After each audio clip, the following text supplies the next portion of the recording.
নমস্কার বন্ধুরা, শ্রাবণী রান্নাঘরে আপনাদের সবাইকে স্বাগত জানিয়ে আমি আবারও একটা রান্নার ভিডিও নিয়ে আপনাদের সামনে চলে এসেছি। আজকের আমি কুমড়ো দিয়ে একটা নিরামিষ রেসিপি বানিয়ে দেখাবো। আশা করি আপনাদের ভালো লাগবে। তার জন্য কিন্তু আমার পুরো ভিডিওটা আপনাদের দেখতে হবে। তাহলে চলুন এই কুমড়োর রেসিপিটা আমি কিভাবে বানাই সেটা আপনারা একবার দেখে নিন। কুমড়োর রেসিপিটি বানানোর জন্য প্রথমে আমি এখানে গ্যাসটা অন করে একটা কড়া বসিয়ে দিয়েছি। এইবার আমি কড়ার মধ্যে দিয়ে দেব প্রায় 2 চামচ মতো সর্ষের তেল। এবারে তেলটা একটু গরম হতে দেব। তেলটা আমার এখানে গরম হয়ে গেছে। এইবার আমি এর মধ্যে দিয়ে দেব একটা তেজপাতা, আর আমি দেব এর মধ্যে অল্প সামান্য একটু গোটা জিরে। তেজপাতা আর গোটা জিরেটা একটু ভাজা ভাজা মতো করে নেব। এইবার আমি এর মধ্যে দিয়ে দেব অল্প সামান্য একটু হিং। হিংটা দিয়ে আবারও একটু নেড়ে চেড়ে নিয়ে এইবার আমি এর মধ্যে দিয়ে দেব কুমড়ো। এখানে আমি কুমড়োটা ডুমো ডুমো করে কেটে রেখেছি, সেই কুমড়োটা আমি এর মধ্যে দিয়ে দিলাম।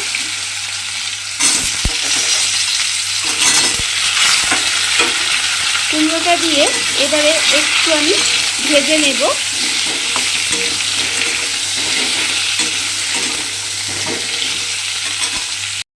কুমড়োটা আমি এখানে একটু ভেজে নিয়েছি। এইবার আমি এর মধ্যে দিয়ে দেব গোবিন্দভোগ চাল। 1 মুঠো গোবিন্দভোগ চাল আমি এখানে একটু জলে ভিজিয়ে রেখেছিলাম, সেই চালটা আমি এর মধ্যে দিয়ে দিলাম। এবারে চালটা দিয়েও কিন্তু এই তেলের মধ্যে একটু ভাজা ভাজা মতো করে নিতে হবে।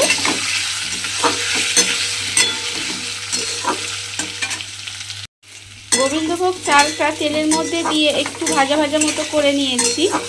এইবার আমি এর মধ্যে দিয়ে দেব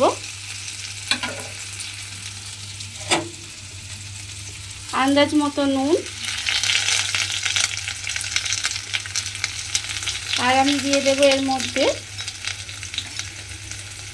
1/2 চামচ হলুদ গুঁড়ো, আর দেব 1/4 চামচ মতো লঙ্কার গুঁড়ো, আর দেব আমি এখানে 1/2 চামচ জিরের গুঁড়ো, আর আমি দেব স্বাদ অনুযায়ী অল্প একটু চিনি দিয়ে এবার সমস্ত মশলা খুব ভালোভাবে কষিয়ে নিতে হবে। এর মধ্যে আমি দেব অল্প সামান্য একটু জল, যাতে মশলাটা পুড়ে না যায়, সেই জন্য আমি এর মধ্যে একটু জল দিলাম। দিয়ে এবার খুব ভালোভাবে এটা মশলাটা কষিয়ে নিতে হবে।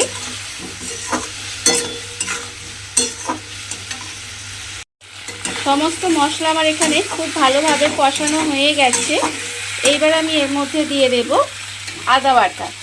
এখানে আমি 1/2 চামচ মতো আদা বাটা রেখেছি, সেটা আমি এর মধ্যে দিয়ে দিলাম। দিয়ে আবারও কিন্তু আদাটা দিয়ে খুব বেশি কষবো না, অল্প একটু কষে নেব। আদাটা দিয়ে আমি একটু কষিয়ে নিয়েছি। এইবার আমি এর মধ্যে দিয়ে দেব জল।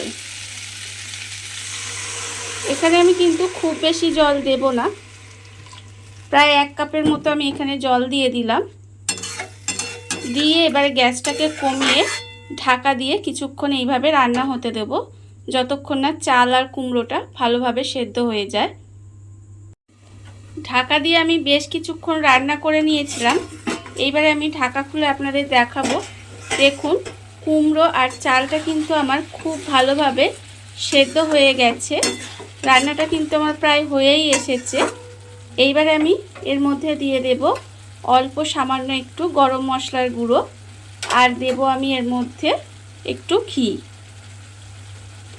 ঘি আর গরম মশলাটা দিয়ে খুব ভালোভাবে মিশিয়ে দিতে হবে। মিশিয়ে দিয়ে এবারে গ্যাসটা অফ করে ঢাকা দিয়ে আমি আবারও কিছুক্ষণ রেখে দেব। রেখে দিলে কিন্তু আমার রান্নাটা কমপ্লিট হয়ে যাবে।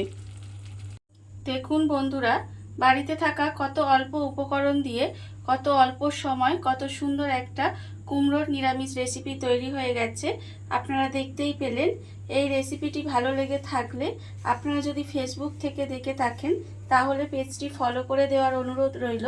আর যদি ইউটিউব থেকে দেখে থাকেন তাহলে চ্যানেলটি সাবস্ক্রাইব করে নেওয়ার অনুরোধ রইল। তাহলে চলুন ভিডিওটা আমি এখানেই শেষ করছি। আপনারা সবাই ভালো থাকবেন, সুস্থ থাকবেন। আবারও হাজির হব নতুন কোনো রান্না নিয়ে।